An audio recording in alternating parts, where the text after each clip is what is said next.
Hi, my name is Jennifer Champon. Today's date is the 8th of April 2025. I'm a student nurse practitioner at United States University.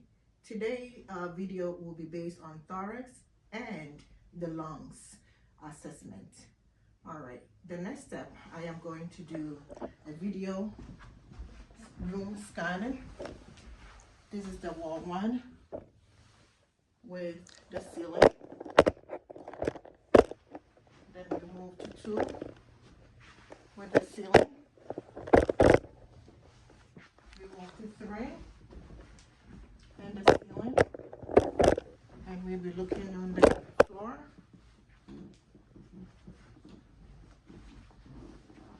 And then we look into this wall, up with the ceiling. And then I'll reposition my video, my camera for the video. All right. So my next step is I'm going to invite my patient to conduct the assessment. Hello. Hi. How are you? I'm good. My name is Jennifer. I'll be your student nurse practitioner to conduct this assessment. May I please have your permission to do this assessment? Yes. May I please know how old are you 18. and when is your birthday? 10/18/2006. Okay. Do I have your consent to upload this video on a YouTube as unlisted Yeah. for my instructor? Yes. Thank you very much. So today's assessment that we are going to do, I am going to walk you through it step by step, and then we will be videoing as well, okay? And the topic that we are going to do for the examination is doing the thorax and then the lungs assessment, both anterior and posterior of it, okay? All right. So having been said, I'm going to take a hand wash.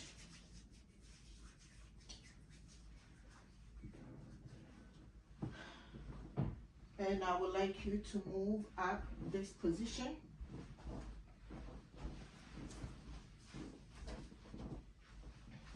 You can come.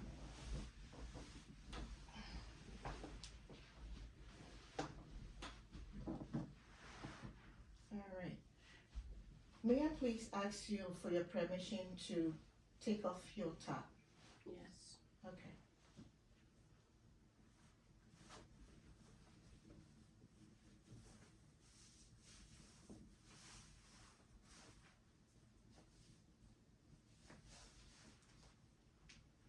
Okay.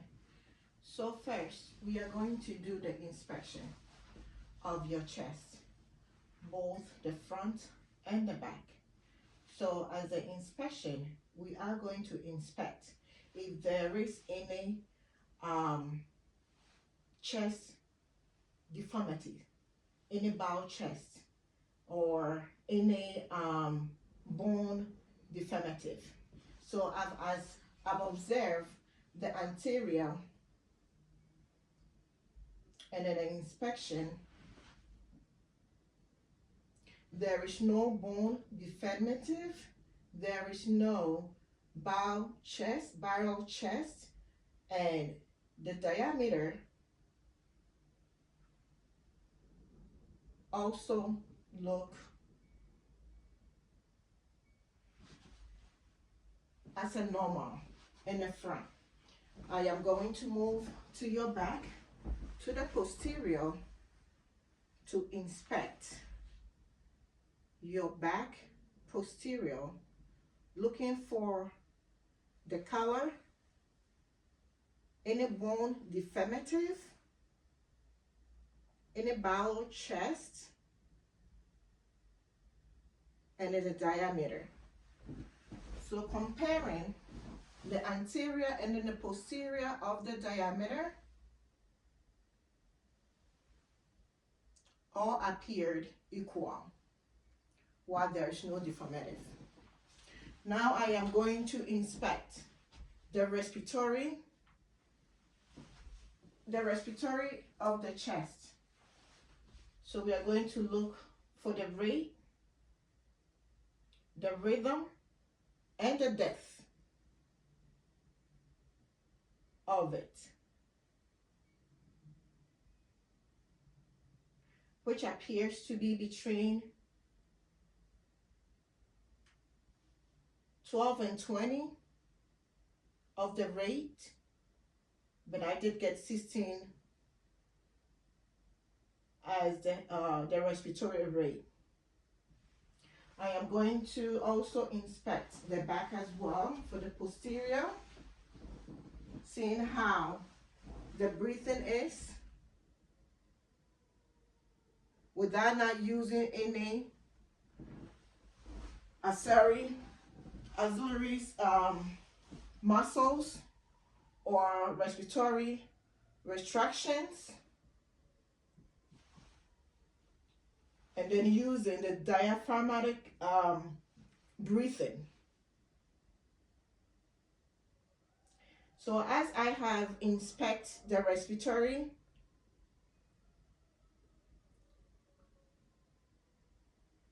everything appears to be normal. There is no use of auxiliary muscles and no diaphragmatic breathing. All right, now I am going to inspect the lips for the color and then the fingers for clubbing. So the lips appears to be pink. There is no cyanosis, and then the finger also, there is no cyanosis, neither clubbing. The fingers and the lips color appears normal. All right, so our next step is respiratory excursion. The respiratory excursion is whereby I am going to do assessment in the front and the back, seeing how your chest is expanding when I perform the test, without not knowing if there is any deformity or any broken ribs, making sure that it's moving symmetrically. Okay? All right. So as I have said, since she's a female, I'm going to let her move the little bra, and then I'm going to pull, while I am going to position my hand on the ribs and then leave a little fold of skin, and I'm going to ask patient to breathe in normal. So you taking a deep breath and out. So you breathe in normal for me, so I will see. All right. I'm going to ask you for you to turn around so I can do the posterior.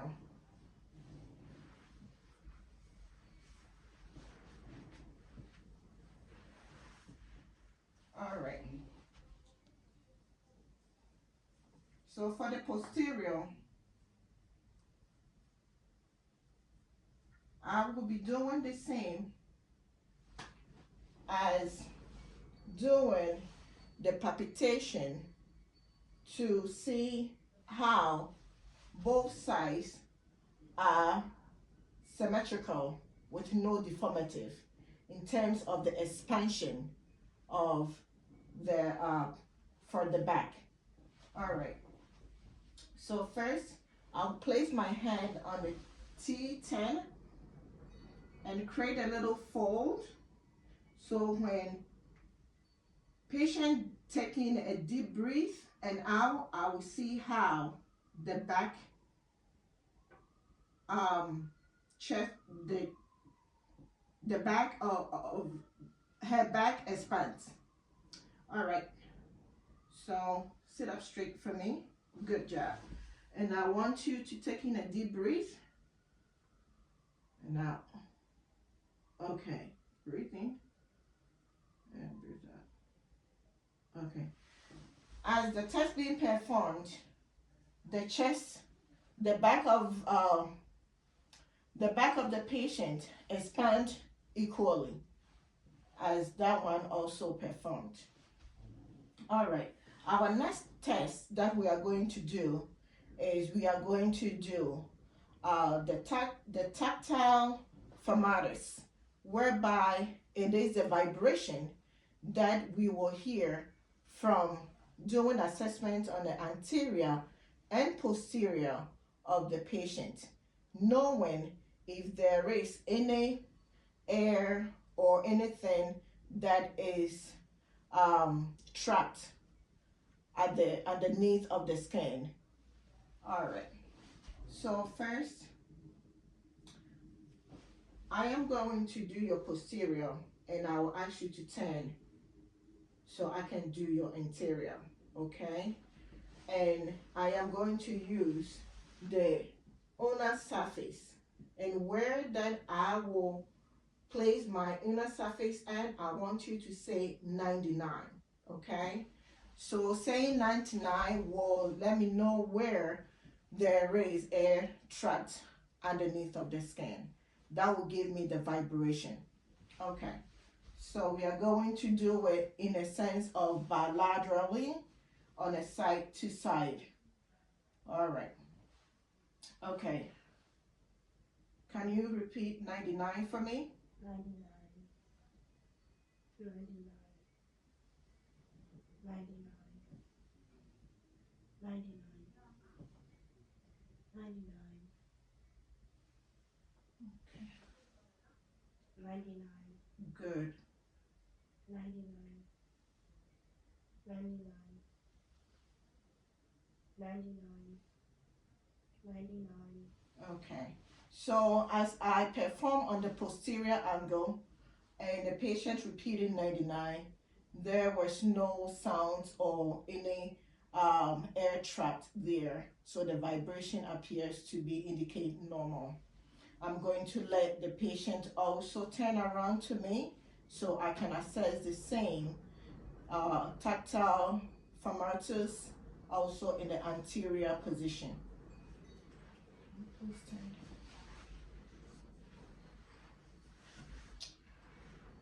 All right.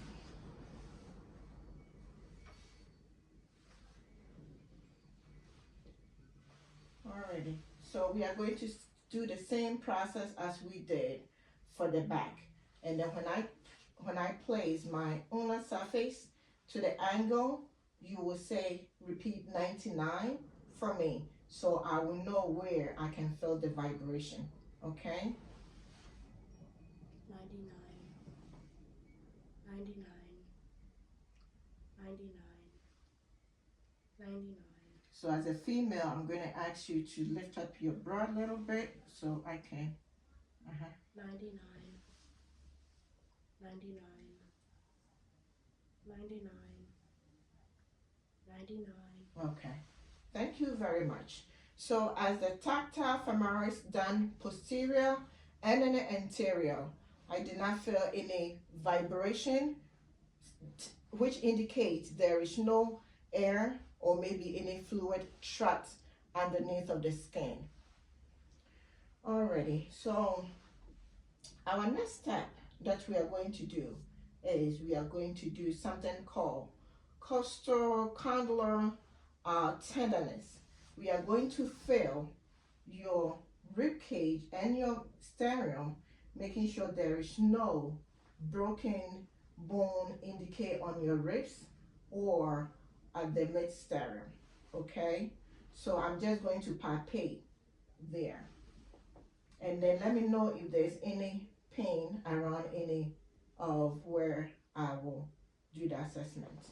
So first we are going to palpate the jugular notch of the sternum. Any pain here? No. All right. Then we move to the mandibular mandiburum sternum. Any pain here? No. All right, we are moving to the angle of Louis. Any pain? No. Okay. Then we move into the body of the stereo. Any pain? No. And then we are moving to the xiphoid process. Any pain there? No. All right. So I'm going to do about the rib cage. Any pain? No. Okay. So as I palpate the sternum and the rib cage, there is no tenderness. All right, my dear. So as we have done that, our next step that we are going to do is a percussion. The percussion is whereby I'm going to percuss your front area, okay? Knowing if there is any air filled in there or any fluid is filled in there, or if, and then knowing the sound between the dull sound and the Renaissance sound. That also will give us by doing the percuss. So I'm going to use the middle of my middle finger on both to percuss from bilaterally on one side to another, okay? So as we percuss in the anterior angle, when I use my hand to percuss, dorsal, dorsal, Renaissance, Renaissance,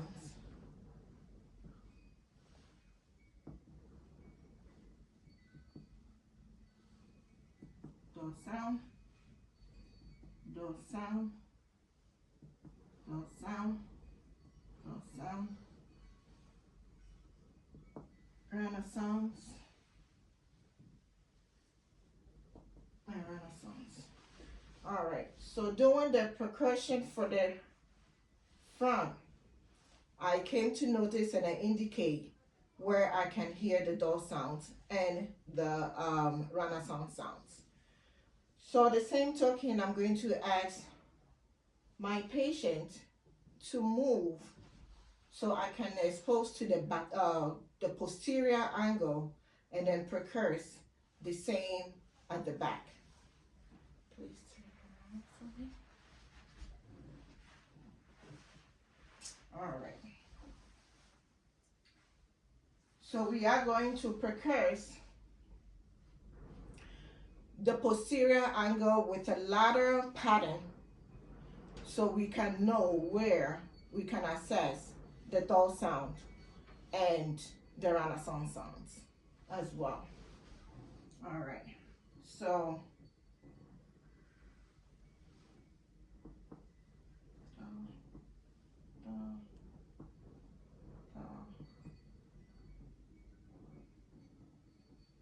I'm gonna start over.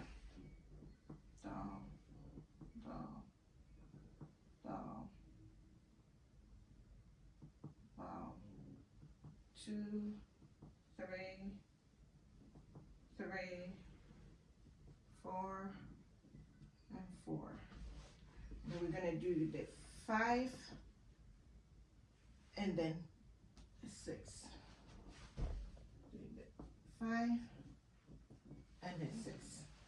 All right, so having been done, it's up here to hear the dull sounds, the Renaissance sounds, and the dull sounds.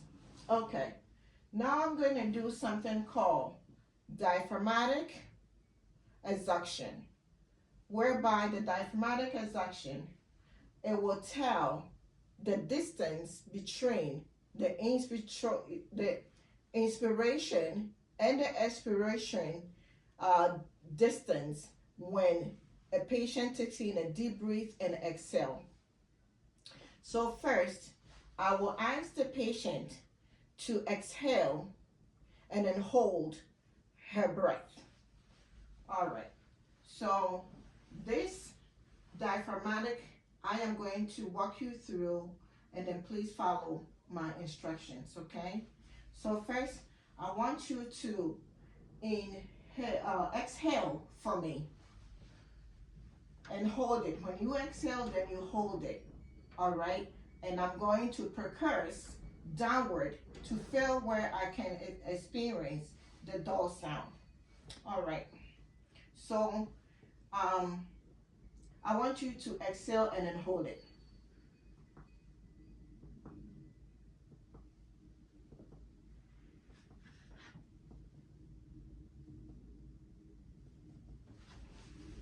All right, I'm going to use my pen to indicate where I hear the door sound. It's okay if I use my marker to mark on your back? Yes. Okay. So now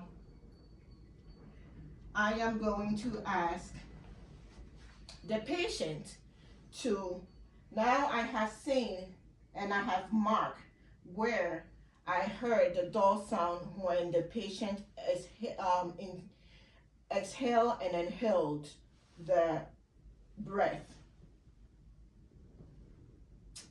Please, the next step, I'm going to ask you to inhale and then hold it, okay?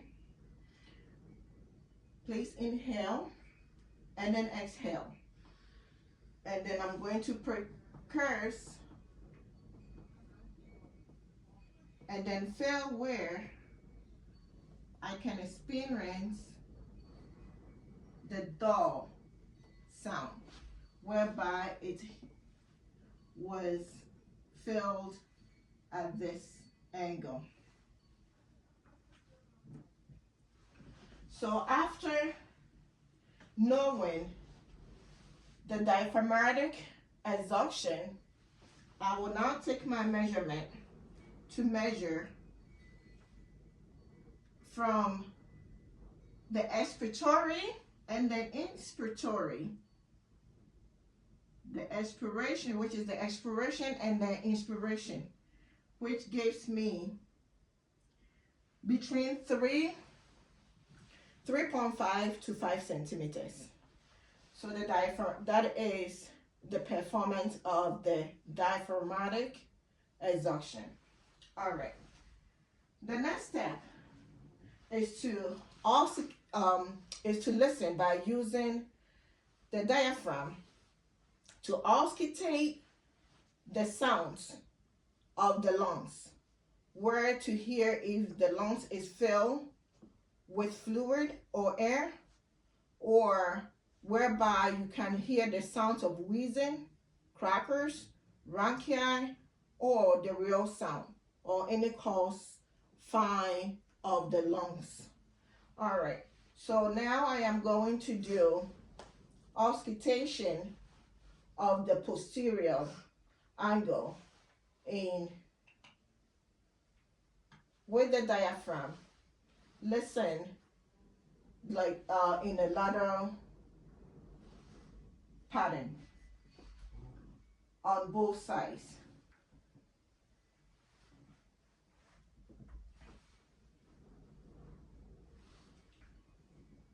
Okay. So when I press the diaphragm, I want you to take in a deep breath and breathe out, okay? All right, taking a deep breath and out. Okay, breathe in and breathe out. Breathe in and breathe out. Breathe in, breathe out. Breathe in, breathe out. Breathe in, breathe out. Breathe in and breathe out. And we're going to listen on the left lateral. Breathe in and breathe out. And then the apex of the lungs too. Okay.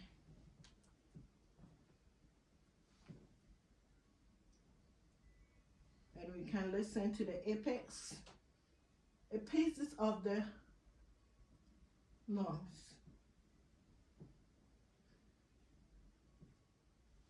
As listened from the back of the posterior or the posterior, all sounds sounds clear. There's no wheezing, and there's no rails, and there's no crackers. I'm going to ask the patient also to turn around so I can assess the auscultation from the anterior position. Okay, honey. Just want you to turn around for me. Okay, thank you very much. And we are going to listen. And as a female, also with a chest, I will ask to lift up her breast so I can go underneath and then listen as well. All right. And we're going to do the same as the lateral pattern on both sides. Taking a deep breath. Breathe out. Breathe in. And breathe out. Breathe in. Breathe out. Breathe in and out. And I'm going to move. Breathe in. Breathe out. And breathe in. Breathe out. Okay. Now I'm going to move to this side. Breathe in. And breathe out. Breathe in. And breathe out. Okay, now I am going to also listen to the lateral of the left and then lateral of the right as well, and then listen to the apex of the lungs, whereby it's a whole full inspiration and expiration. All right, so I'm going to listen to taking a deep breath and out, which is listen to the left lateral and then the right lateral. Okay. All right. Bless you. The next special test I am going to perform is the egophonic. The egophonic is whereby it tells where if patient is a transmission sound or in the voice, where you can if there is any consolidation of pneumonia or pleural effusion. So as I said, I am now going to ask my patient to say E and then hear the sound. If there is ephonic, if there is ephonic sounds, and that I will hear.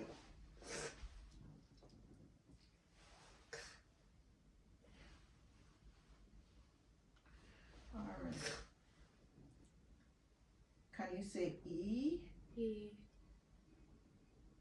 E. Thank you. As I assess the ephonic sound, there is no pneumonia or peripheral effusion, because the E sound that she said sounds clearly, and there is no egophonic in the voice. So there is no pneumonia consolidation for the patient. So as the assessment has come to a complete, it's all perimeters, inspection, palpitation, percussion, and auscultation all appears to be within the normal range. Thank you very much. Thank you, ma'am. And let me help you put on.